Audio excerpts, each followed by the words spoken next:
Assalamu alaikum students, my name is Aisha Steka and today we will discuss reforming of gasoline fraction of petroleum. Reforming का मतलब होते हैं remean, again and forming shape. Mean again shape देना. Reforming of gasoline fraction का मतलब gasoline fraction को again shape देना, उसको reform करना. गैसोलीन पेट्रोल को कहा जाता है जो हम मोटर फ्यूल यूज करते हैं, that is called as gasoline. Gasoline जो है ये पेट्रोलियम से ऑब्टेन होता है और इसको हम दो तरह से ऑब्टेन करते हैं, फ्रैक्शनल डिस्टिलेशन ऑफ पेट्रोलियम और second one cracking of petroleum. जो गैसोलीन हमें फ्रैक्शनल डिस्टिलेशन से ऑब्टेन होता है दैट इज ओनली 20%. जस्ट 20% हम ऑब्टेन करते हैं फ्रैक्शनल डिस्टिलेशन से और रिमेनिंग 80% ये हम ऑब्टेन करते हैं क्रैकिंग ऑफ पेट्रोलियम से, हाई हाइड्रोकार्बन को लोअर हाइड्रोकार्बन में चेंज करके. क्लियर? अब ये जो 80% हमें गैसोलीन ऑब्टेन होता है that is high quality gasoline. ये हाई क्वालिटी गैसोलीन होता है और इसे हम डायरेक्टली यूज कर सकते हैं फॉर आवर व्हीकल्स. ठीक है. जबकि ये वाला जो फ्यूल है जो हमें फ्रैक्शनल डिस्टिलेशन से ऑब्टेन होता है that is low quality fuel होता है, हम इसको डायरेक्टली बर्न नहीं कर सकते. ठीक है. ये इसका जो ऑक्टेन नंबर होता है, क्योंकि हमने लास्ट लेक्चर में भी डिस्कस किया था कि गैसोलीन की क्वालिटी को मेजर करने का जो पैरामीटर है that is called as octane number. ठीक है. उसको हम ऑक्टेन नंबर कहते हैं. Octane number is actually the parameter to measure the quality of fuel. Clear? और जो फ्रैक्शनल डिस्टिलेशन से हमें गैसोलीन ऑब्टेन होता है इसका ऑक्टेन नंबर होता है 60, दैट इज वेरी लो. जबकि जो हमें क्रैकिंग ऑफ पेट्रोलियम से ऑब्टेन होता है गैसोलीन, इसका ऑक्टेन नंबर होता है 80 से 89. ठीक है. जो कि बहुत अच्छा ऑक्टेन नंबर है और ये हाई क्वालिटी फ्यूल होता है. ठीक है. अब ये 80% जो फ्यूल है इसको तो हम एज इट इज यूज कर सकते हैं, जबकि ये जो 20% फ्यूल है इसको हम क्या एज इट इज यूज कर लें, लो क्वालिटी फ्यूल के तौर पे हम यूज कर लें? नहीं, हम इसकी करेंगे रिफॉर्मिंग.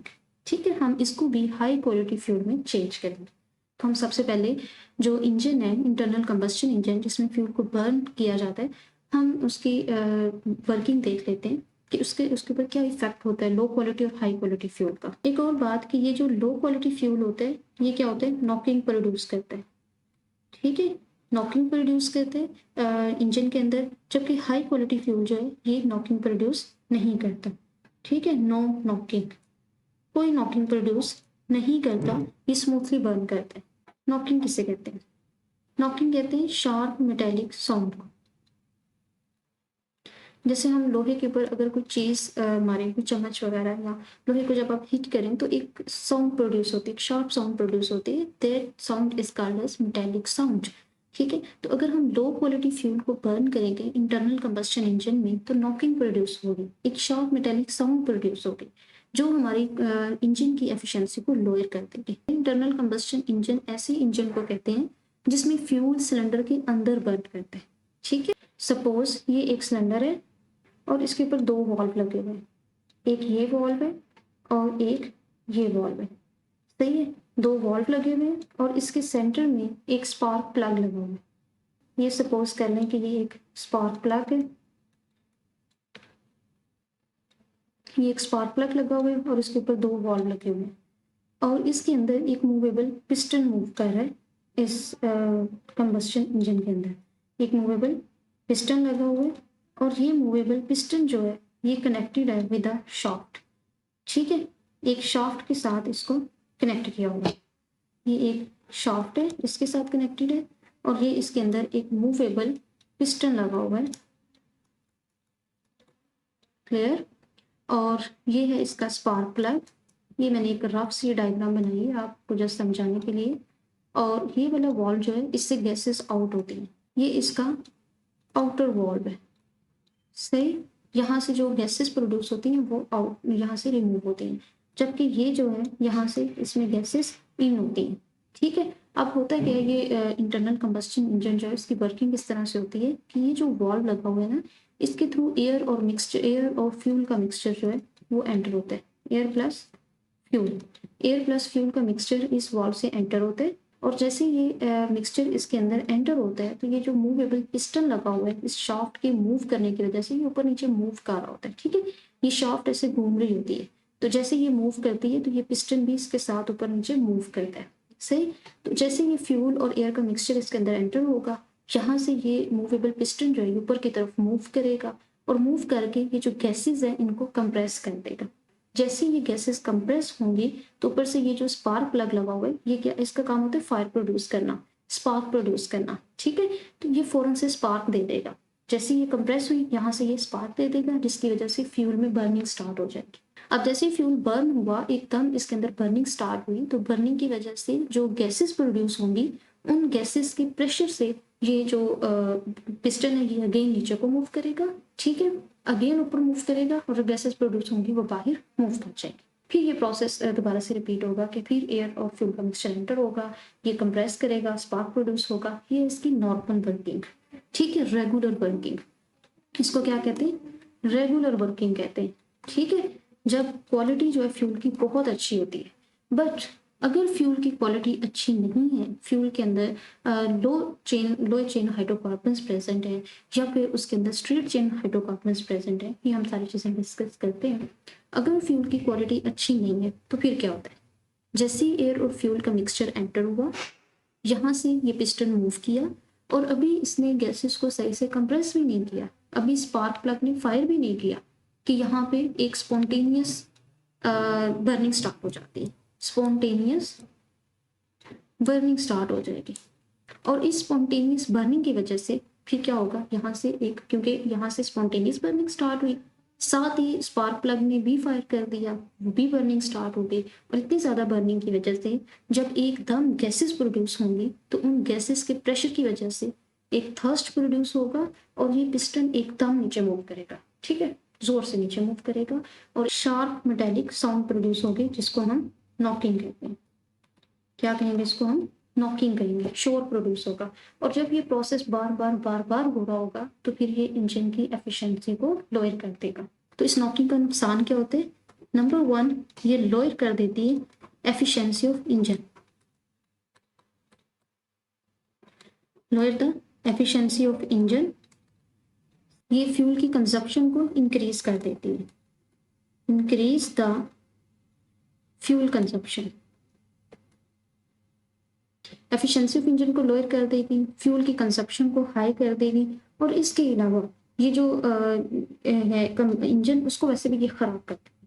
ठीक है, तो ये नॉकिंग का नुकसान होता है। हमें कैसे पता चलेगा कि कौन सा फ्यूल जो है वो नॉकिंग प्रोड्यूस करता है, तो हमारे पास एक पैरामीटर है ऑक्टेन नंबर।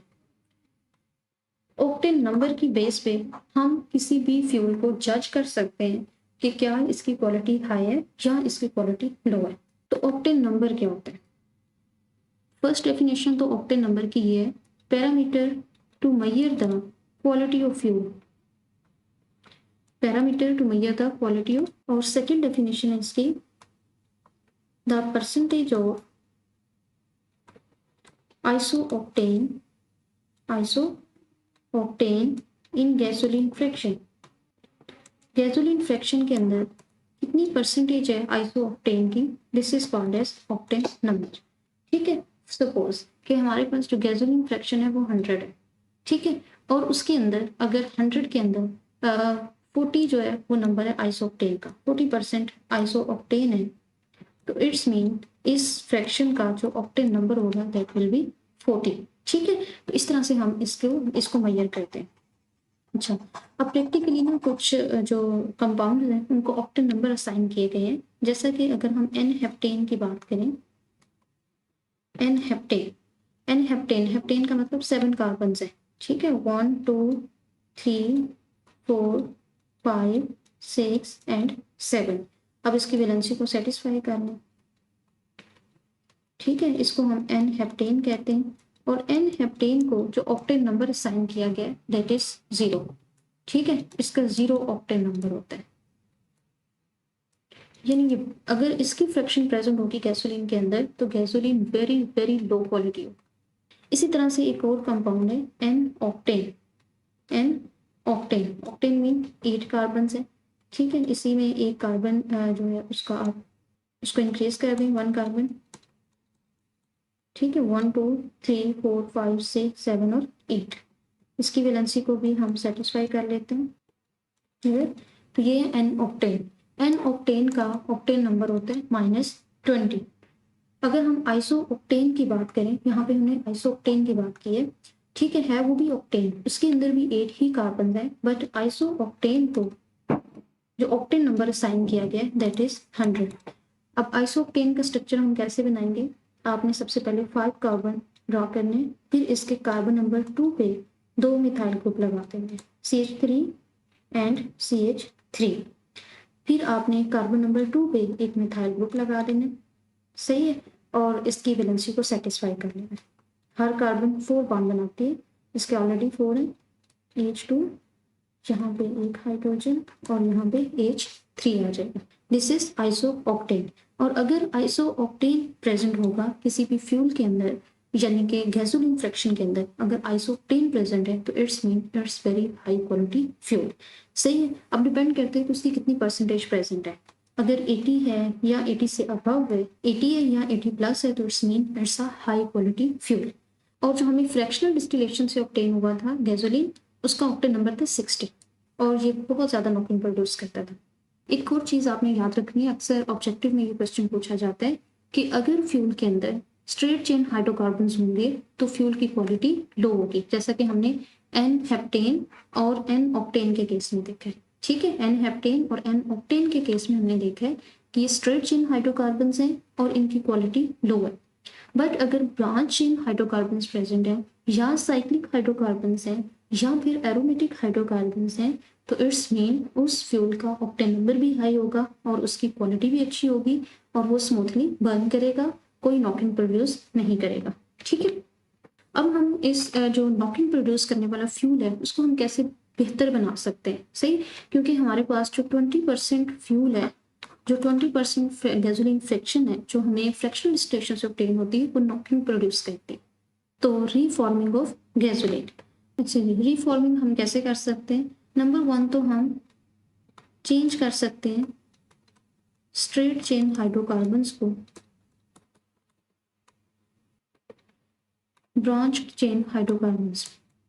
ठीक है, इनको हम ब्रांच्ड चेन हाइड्रोकार्बन्स में में चेंज कर सकते हैं। कैसे, in the presence of a catalyst and in the absence of air.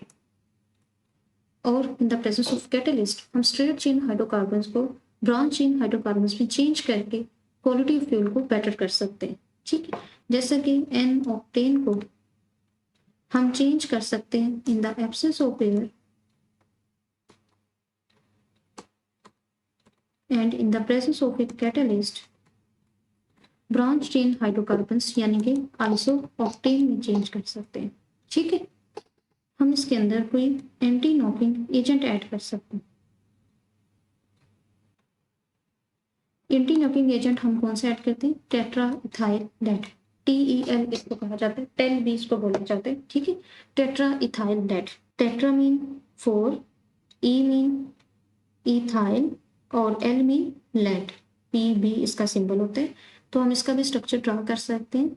Centre में लेड और कितने इथाइल ग्रुप लगे हुए हैं, 4 इथाइल, यानी लेड के साथ 4 इथाइल ग्रुप्स लगे हुए हैं, 1 2 3 एंड 4।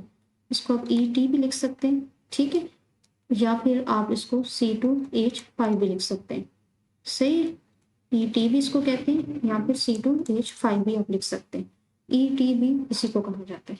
अगर हम फ्यूल के अंदर टेट्रा इथाइल लेड को ऐड कर देंगे तो भी हम उसकी नॉकिंग को रिड्यूस कर सकते हैं। अब ये तो समझ आता है कि एन ऑक्टेन को जब हमने आइसोक्टेन में चेंज किया, यानी स्ट्रेट चेन हाइड्रोकार्बन्स को ब्रांच चेन हाइड्रोकार्बन्स में चेंज किया, नॉकिंग जो है वो लो हो गई। ऐसा क्यों होता है, नॉकिंग प्रोड्यूस क्यों होती है, स्पॉन्टेनियस कंबस्शन की वजह से। तो जो स्ट्रेट चेन हाइड्रोकार्बन्स होते हैं स्पॉन्टेनियस बर्निंग काज करवाते हैं, जबकि ब्रांच चेन हाइड्रोकार्बन्स उसको कम करते हैं। ठीक है, इसी तरह से जब हम टेट्रा इथाइल लेड ऐड करेंगे तो उस टाइम में ये इथाइल ग्रुप जो है ये वीक बॉन्ड बनाए हुए होते हैं लेड के साथ, ये सेपरेट होके जब इथाइल ग्रुप जो है ये सारे के सारे फ्यूल के अंदर प्रेजेंट होंगे तो ये रिड्यूस कर देंगे नॉकिंग को। किस तरह से, उसकी स्पॉन्टेनियस बर्निंग को कम कर देंगे, बर्निंग को ये सीज कर देंगे, ठीक है, कम कर देंगे। बट टेट्रा इथाइल लेड को ऐड करने का एक डिसएडवांटेज भी है।